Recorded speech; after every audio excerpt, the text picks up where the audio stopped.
مدارس موجود ہیں ہندوستان میں، دوسری جگہ پر گویا کہ دارالعلوم کی ایک شاخ ہے. لیکن میں ایک بات اور بھی جگہ کہہ چکا ہوں، ہمارے اس علاقے میں جو فیض قرآن کریم کا تعلق سے تجویز سے اس ادارے سے ہوا ہے، بہت زیادہ فیض ہوا ہے الحمدللہ. آج ہمارا یہ علاقہ، ایک عام آدمی بھی یہ سمجھتا ہے کہ یہ قرآن کریم صحیح پڑھ رہا ہے اور یہ قرآن کریم غلط پڑھ رہا ہے. یہ کوئی معمولی بات نہیں، بہت بڑی بات ہے. ورنہ جب ہمارے علاقے میں گجرات سے مہمان آتے تھے، وہ ہر جگہ جہاں بھی نماز پڑھتے تھے یہی شکایت کرتے تھے کہ یو پی والوں کو قرآن کریم پڑھنا نہیں آتا. اور حقیقت میں بات بھی یہی تھی. لیکن الحمدللہ جامعہ بدرالعلوم میں یہاں اساتذہ نے محنت کی، اور نہ معلوم اللہ تبارک و تعالیٰ کی کیا رحمت متوجہ ہوئی یہاں کہ اللہ تبارک و تعالیٰ نے اس ادارے سے جہاں بہت سے کام لیے ہیں، قرآن کریم کے تعلق سے نمایاں کام لیا. آج جہاں بھی جائیں، کسی مسجد میں جائیں، مدرسے میں جائیں، الحمدللہ ہر ایک محتمم، ہر ایک مدرس جب بھی جاؤ بچے پیش کر دیتا ہے، مولانا سنیے.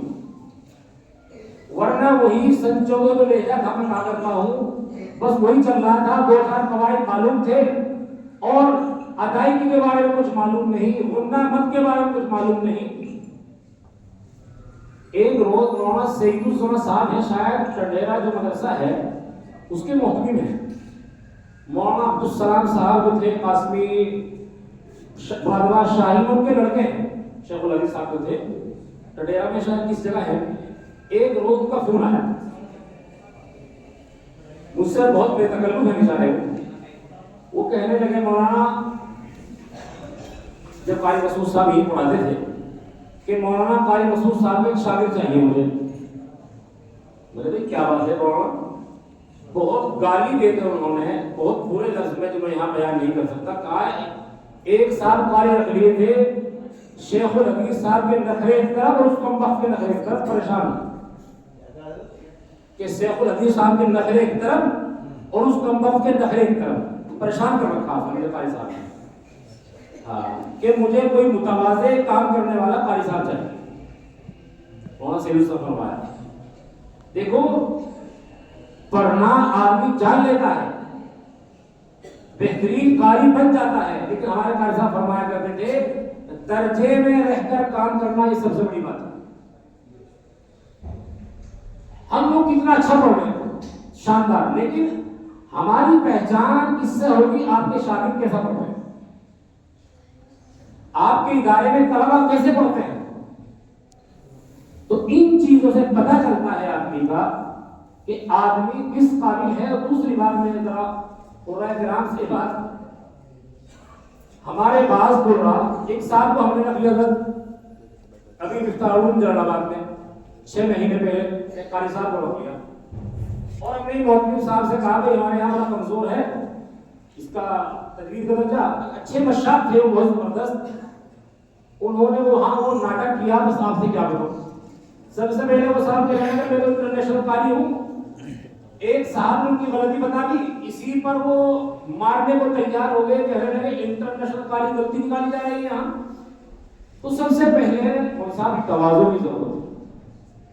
کسی بھی فن میں آپ پڑھا رہے ہوں، آپ کسی بھی کوئی بھی تعلیم دے رہے ہوں، ہمارے قاری فرماتے ہیں سب سے پہلے ضرورت ہے تواضع کی. جب تواضع پیدا ہوگی تو اللہ تبارک و تعالیٰ کی رحمت متوجہ ہوگی. اس کے بعد اس کے نتائج دیکھنا، اس کے نتائج دور رس ہوگی.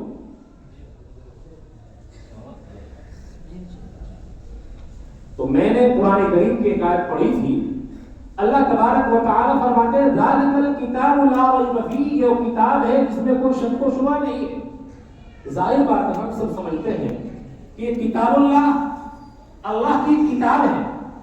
قرآن کریم میں دوسری جگہ اللہ تبارک و تعالیٰ نے فرمایا وَرَتِّلِ الْقُرْآنَ تَرْتِیلًا، قرآن کریم کو ترتیل سے پڑھو. علماء کرام موجود ہیں, علماء کرام موجود ہیں بڑے بڑے, اس کی تفسیر جو کی ہے تجوید الحروف و معرفت الحروف, یعنی تجوید کے ساتھ پڑھو اور اس کی اوقات کی رعایت کرتے ہوئے پڑھو.